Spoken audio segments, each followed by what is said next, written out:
6 বছৰ কঠোৰ পৰিশ্ৰম অৱশেষত সফলতা বিশ্ববাসীক চমক দেখুৱাইছে অসম কন্যাই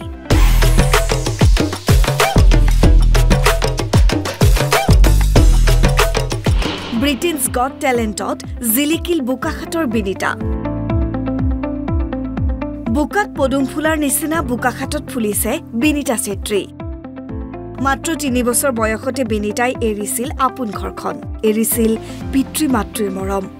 পেহিয়ে কনিতা দেৱীৰ হৈতে ৰাজস্থানৰ জয়পুৰত থাকিবলৈ লৈছিল বিনিতা 3 বছৰ বয়সৰ পৰাই পেহিয়েকৰ ওচৰত গ্ৰহণ কৰিছিল নৃত্য প্ৰশিক্ষণ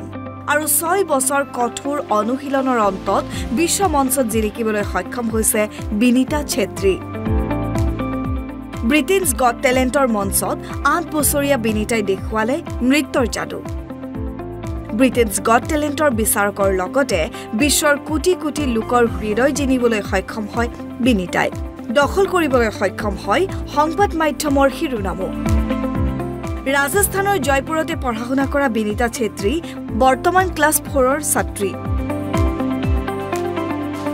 বুকাখাটৰ এই ঘৰখনৰ পৰা গৈ বিশ্ব মঞ্চত উজলি উঠা কন্যাক লৈ গৌৰৱান্বিত পিতৃ অমৰ বাহাদুৰ চেত্ৰী আৰু মাতৃ নীতু চেত্ৰী জাৰ্নিটো মানে খুব কঠিন আছিল ইমান সহজো নহয় যেহেতু তাৰ কাৰণে আপোনাৰ একাকাৰে 6টা বছৰ পৰিশ্ৰম কৰাৰ পিছতে এইটো প্ৰজেক্ট পাইছে এলৈকে তাই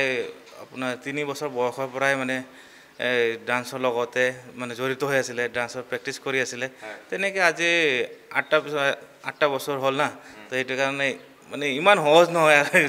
তালৈকে গৈ পোৱাটো তেনেকৈ মানে বহুত কষ্টৰ পিছতে পাইছে মানে সিলেকশ্যনটো কেনেকৈ হ'ল সিলেকশ্যনটো প্ৰথমে আপোনাৰ 2024 জুলাই মাহৰ পৰা আৰম্ভ হৈছিলে অনলাইন যোগেদি তো সেইটো অনলাইন যোগেদি কওঁতে প্ৰথমে কেনেকৈ কি হ'ল বুলি কওঁতে আপোনাৰ এইটো আজিকালিতো ছ'চিয়েল মিডিয়াৰ যুগ মানে ইনষ্টাগ্ৰামৰ থ্ৰু মানে তেওঁলোকে মানে যোগাযোগ হ'ল এলৈকে তাই মানে অনবৰতে এইটো ডান্সৰ ভিডিঅ'টো ইনষ্টাগ্ৰামত আপলোড কৰি থাকে সেই ভিডিঅ'টো মানে কেইবাটাও মানে ভাইৰেল গ'ল ভাইৰেল যাওঁতে ব্ৰিটেইন গট টেলেণ্টৰ মানে টীম কিটাই মানে দেখা পাই তেওঁলোকে মানে যোগাযোগ কৰিলে যোগাযোগ কৰোঁতে তেনেকৈ অনলাইন যোগেদি তাইক মানে ইণ্টাৰভিউ ল'লে ইণ্টাৰভিউ কেইবাবাৰো লৈছে এবাৰ দুবাৰো নহয় কেইবাবাৰো লোৱাৰ পিছতে মানে তালৈকে ইনভাইটেশ্যন আহিলে সৰুৰ পৰা কওঁতে আজি আপোনাৰ 3টা বছৰ ধৰিতো জয়পুৰতে আছে আৰু তাইতো এনে মানে 3 বছৰ বয়সৰ পৰা মানে ঘৰটো এৰা বাহিৰে আছে আৰু 3 বছৰতো জয়পুৰত আছে 2টা বছৰ মুম্বাইতে আছে মানে তেনেকৈ আৰু বাহিৰে থাকি পেলাই তেনেকৈ শিক্ষাও আপোনাৰ জয়পুৰতে হৈ আছে এনে মানে বাহিৰে এইটো শিক্ষাটো গ্ৰহণ কৰি তেনেকৈ জয়পুৰত মানে আপুনি আনুষ্ঠানিক শিক্ষাও কৰি আছে নেকি হয় জয়পুৰত আনুষ্ঠানিক শিক্ষাও কৰি আছে আৰু গোটেইখিনি তাতে পঢ়ি আছে তাই এতিয়া ক্লাছ 4ত পাইছে ক্লাছ 4 পাইছে আৰু সমান্তৰালভাৱে সেই শিক্ষাটো আগুৱাই লৈ যাব লাগিব দুটা মানে পেৰেলেলি মানে চলি আছে শিক্ষাও চলি আছে আৰু এইপিনে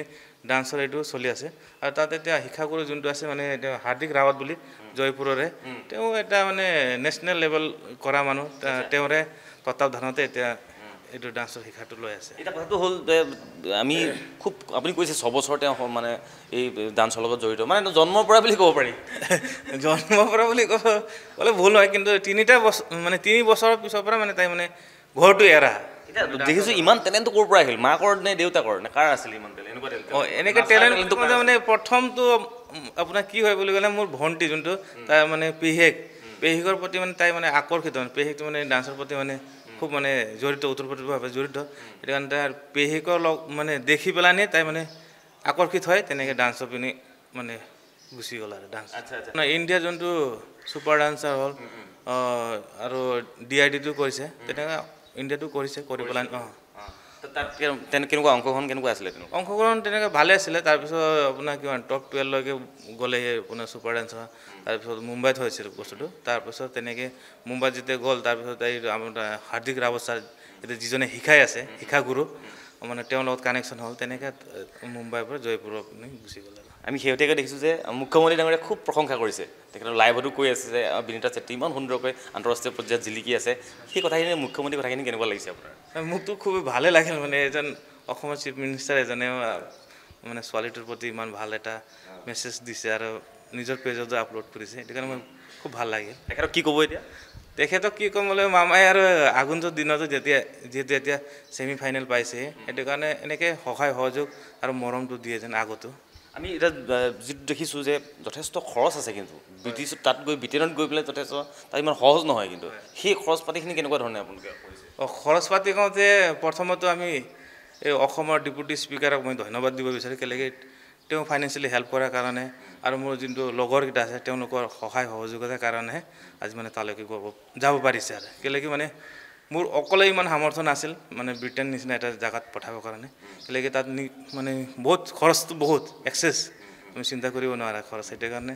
প্ৰথমে ডেপুটি স্পীকাৰ ছাৰক ধন্যবাদ কিমানটো পৰ্যায়ে পাইছেগৈ এতিয়া এতিয়া ছেমি ফাইনেল পাইছে ছেমি ফাইনেলৰ কাৰণে এপ্ৰিল মাহত আকৌ যাব লাগিব সেইটোত আৰু মোটামুটি খৰচ ভালেমান আছে বোকাজানৰ পৰা ভৱজ্যোতি বৰা অসম লাইভ 24